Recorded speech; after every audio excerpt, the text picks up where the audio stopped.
আসসালামু আলাইকুম everyone, welcome to my another blog. আশা করি সকলে ভালো আছেন। শুরুতে একটা ব্যাড নিউজ দিয়ে শুরু করতেছি আজকের ব্লগ। আপনারা জানেন, আগের ভিডিওতে দেখিয়েছিলাম আমার স্প্যানিশ পটার থেকে আমি এক পেয়ার বাচ্চা পেয়েছিলাম, যেখানে একটা আফসান গ্রিজেল কালারের আসছে আর একটা আসছে এই সবজি কালারের। ছোটকালে বাচ্চাগুলোকে সুন্দরভাবে বড় করলেও যখন বাচ্চাগুলো আস্তে আস্তে বড় হয় তখন থেকে শুরু হয়ে যায় এই বাচ্চাগুলোর প্রতি অবহেলা।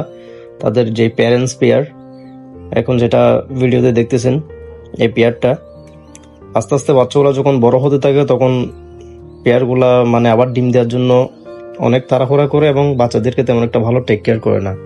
বাচ্চাগুলো একটু বড় হতে না হতে নরটা আবার ম্যাটিং করে মাদির সাথে। ম্যাটিং করার পরে যখন মাদিটা ডিমে চলে আসে তখন সে বাচ্চাদেরকে সাইড হওয়ার জন্য বাচ্চাদেরকে ঠোকরাতে থাকে। একটা সময় এসে আমার মাদিটাকে ও এমন ভাবে বাচ্চা মাদিটাকে এমন ঠোকরায় যে ওর মাথার সাইডে পুরা পশম উঠে স্কিনটা সহ ছিঁড়ে ছিঁড়ে যায়, এমন অবস্থা। পরে ওই বাচ্চাটা সার্ভাইভ করে না। এখন আমার কাছে 3টা স্প্যানিশ পটারের বেবি আছে, 3টা হচ্ছে আপনার সবজি কালারের আর 3টা হবে নর। এমন এক দুঃখে আছি, এই পেয়ার থেকে আমি মাদি কালেক্ট করতে পারতেছি না। এখন এটাও হচ্ছে আপনার নর হবে বড় হলে, যদি বেঁচে থাকে। এরপরে এই যে আগের যে বাচ্চাটা দেখতেছেন, এটা হচ্ছে একদম সবার ফার্স্ট যে বেবিটা উঠছে, এটাও নর। আমি এখন আরেকটা পেয়ার কালেক্ট করছি, মাশাল্লাহ। এই যে এখন আমি যার থেকে কালেক্ট করছি উনি বলছে এগুলা জিএনএনস। এখন জানি না, যারা আমার ভিডিও রেগুলার দেখেন বা যারা স্প্যানিশ পটারের অভিজ্ঞতা আছে, কবুতরগুলার পালনের অভিজ্ঞতা আছে এবং যারা চিনেন, তারা অবশ্যই কমেন্টস করে জানাবেন যে এগুলা কি জিএনএনস নাকি গরগুয়েরো নাকি অন্য একটা জাত। তবে আমি যার থেকে কালেক্ট করছি উনি বলছে এগুলা যে ট্যাগ পরানো আছে আমার এই নর কবুতর, যেটা সবজি দেখতেছেন এটা আবার নর, আর যেটা ব্ল্যাক ওটা হচ্ছে মাদি।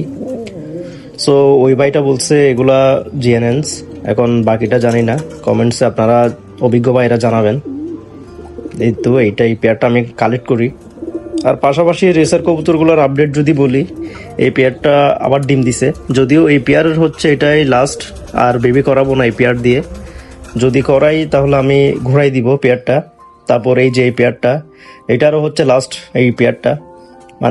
এর থেকে আমি এই বাচ্চা এবার যে বাচ্চাগুলো দেখতেছেন এগুলো সহ 3বার বাচ্চা করেছে, এইটা হচ্ছে ফার্স্ট। তারপরে নেক্সট যে বাচ্চাগুলো উঠছে ওইখানে একটা মাগজি আর একটা সবজি, 2টা ভিন্ন কালার উঠে। এই যে এটা হচ্ছে সেকেন্ড। আর এবারের বাচ্চাগুলো জানি না কেমন হয়, সদ্য ডিম থেকে ফুটে বের হয়েছে বাচ্চাগুলা, ওইগুলা কোন কালার আসে জানি না।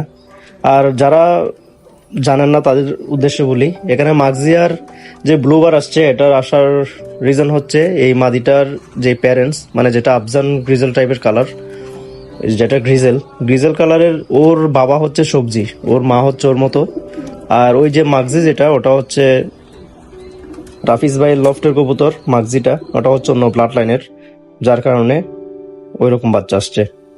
আর আমার এই নটটা ঘন ঘন মোল্টিং এ যায়, যার কারণে এদের থেকে আমি এক পেয়ার বাচ্চা ওঠাই, কিন্তু বাচ্চাগুলা হিট স্ট্রোক করে মারা যায়।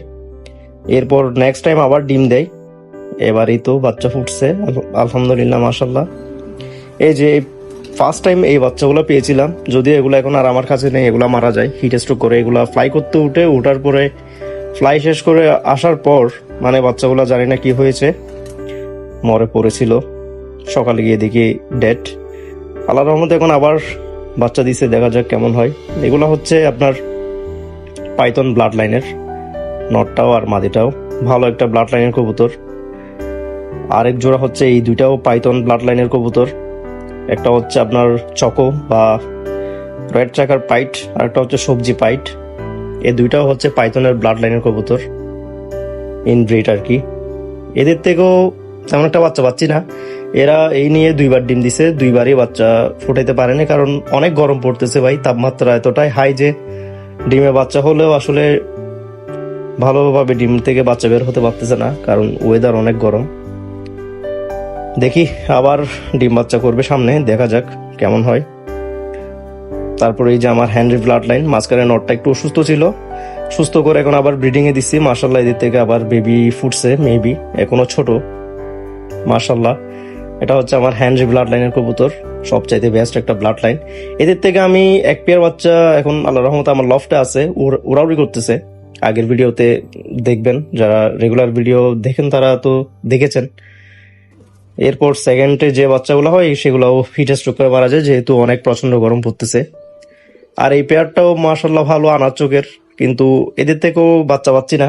প্রথমে বাচ্চাগুলো সেম কাহিনী, মশা কামড়ায় তারপর মারা যায়। এরপর আবার ডিম দেয়, ডিমগুলা ভেঙে ফেলে, যেহেতু খোসা হয়তো একটু নরম ছিল। যদিও ভালো মানের গ্রিট এবং ভালোভাবে কোর্স করাচ্ছি মেডিসিনের, তারপরেও জানি না কেন জানি ডিমের খোসা খুবই পাতলা হচ্ছে। দেখা যাক আবার ডিম দিলে কেমন হয়, যদিও মাঝখানে একটু গ্রিট কম দিয়েছিলাম সেই জন্য। আর এই যে আমার বেস্ট ব্লাড লাইনের কবুতর, এদের ফ্লাই অনেক মাশাআল্লাহ অনেক ভালো।